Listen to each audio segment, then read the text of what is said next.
Annabelle doll. Annabelle. इस character को आपने बहुत सारी फ़िल्म्स में देखा है, जैसा कि कॉन्जरिंग हॉरर फ़िल्म सीरीज़ होगी या फिर एनाबेल्स कम्स होम। अब बहुत कम लोग जानते हैं कि इसकी कहानी एक सच्चे इंसिडेंट से बेस्ड है, जो कि एड और लॉरेन वॉरेन ने ही स्टडी किया है।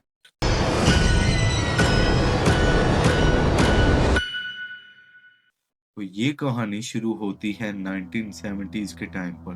अमेरिका के इलाके में एक औरत थी, उसने अपनी बेटी की सालगिरह में उसको एक डॉल गिफ्ट की। उसकी बेटी का नाम था डोना, जब वो 28 साल की थी।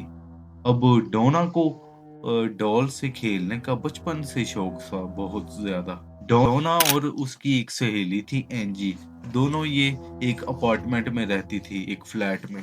दोनों ही हॉस्पिटल में नर्स की ड्यूटी करती थी।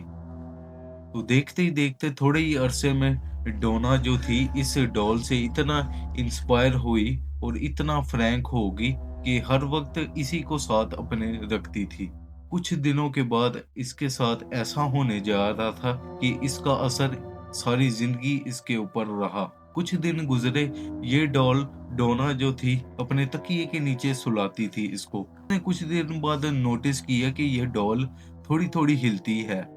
डोना को लगा कि शायद मेरे ये ख्वाब में ये मूवमेंट करती है या वैसे कोई मेरा वहम होगा। लेकिन कुछ दिनों बाद एंजी ने नोटिस किया कि ये डॉल कमरे के किसी भी हिस्से में पड़ी होती है, जैसे कि अलमारी के आगे ऐसे ही किसी ने फेंक दिया हो, रख दिया हो, कुर्सी पर ऐसे ही पड़ी हो। जबकि डोना का कहना था मैं तो अपने इसे ये तकिए के नीचे इसे सुलाती हूँ। जैसे-जैसे कुछ और दिन गुज़रते गए, इस घर में बहुत सारे क्रीपी इंसिडेंट होने लग पड़े।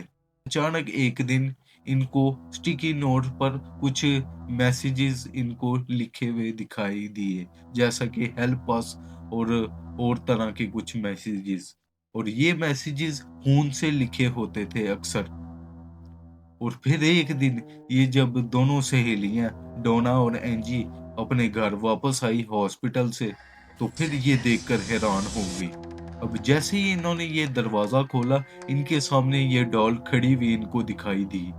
ये दोनों इतना डर गई कि डोना ने उसके बाद फौरन अपने फियांसे को बुला लिया और फिर इन्होंने मिलकर फैसला किया कि हम इस डॉल को स्टोर रूम में एक डब्बे में बंद करके रख देंगे। उसके हस्बैंड ने और इन दोनों ने मिलकर आते ही ऐसा ही कुछ किया और फिर इनका हस्बैंड अपार्टमेंट की लॉबी में सोफे पर सो रहा था, तो उसे एक बहुत ही क्रीपी सा एक ख्वाब आया।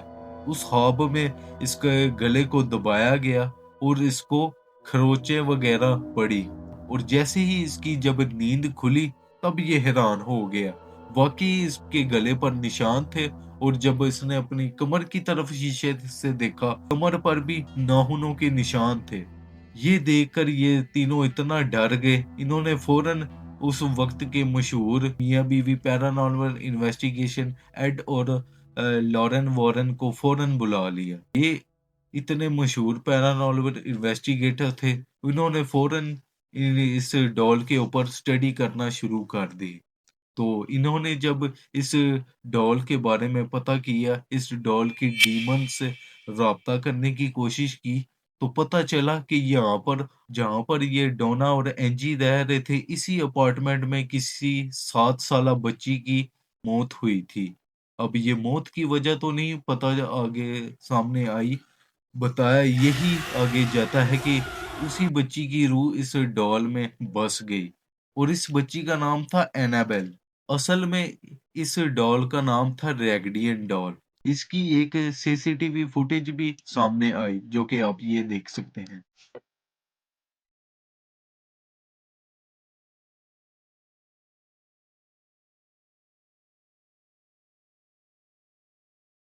और बाद में एड और लॉरेन वॉरेन ने ये अपने म्यूजियम में रख लिया इस डॉल को। ये डॉल आज भी मौजूद है लॉरेन ओकल्ट म्यूजियम में, डब्बे में बंद शीशे के। यही वो डॉल है और यही वो कहानी है जिससे इंस्पायर होकर एनाबेल डॉल के करैक्टर को बनाया गया, जिसे आपने मुख्तलिफ फ़िल्मों में देखा है, जैसा कि कॉन्जरिंग फ़िल्म सीरीज़ होगी और एनाबेल के कुछ पार्ट्स में। आपको ये स्टोरी कैसी लगी? मुझे कमेंट सेक्शन में ज़रूर बताना। और मुझे पता है मैं वॉइस ओवर कर रहा हूँ क्योंकि मेरा कैमरे वाला माइक जो था वो खराब हुआ हुआ है। इंशाल्लाह अगली वीडियो में मैं आपको कैमरे के साथ ही नज़र आऊँगा। तब तक के लिए सी यू सून। अल्लाह हाफ़िज़।